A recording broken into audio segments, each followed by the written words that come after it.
የገበሬ መሬት ወይ የገጠር መሬትን መከራየት ከፈለግን ለምን ያህል ጊዜ ነው መከራየት የምንችለው? እንዴት አደራችሁ? ጠበቃና የህግ አማካሪ ሲናን ግርማ ነኝ።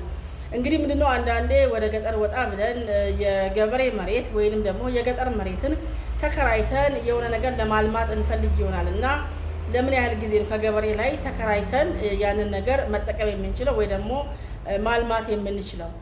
እንግዲህ የኢፌዴሪ መንግስት የገጠር መሬት አስተዳደርና አጠቃቀም አዋጅ ቁጥር 1324 ህዝባር 2016 ምንድነው የሚለው?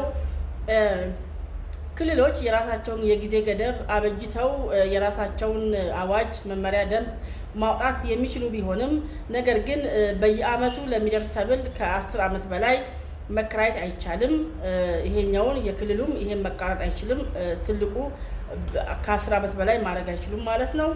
በየአመቱ ለሚደርስ ሰብል ነው።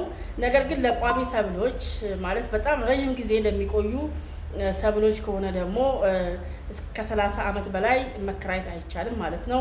ይህ ኪራይም በጽሁፍ ሆኖ የዛው የሚመለከተው አካል ጋር ገቢ ሆኖ መመዝገብ አለበት ነው የሚለው። ስለዚህ ትልቁ በየአመቱ የሚደርሰው ከ10 አመት በላይ መከራየት አይቻልም። ቋሚ ከሆነ ደግሞ ከ30 አመት በላይ መሆን አይቻልም። ስለዚህ የክልሎች ደንብን መመሪያም ከዚህ ጋራ መቃረጥ አይችሉም። ከዚህ በላይ ማድረግ አይችሉም።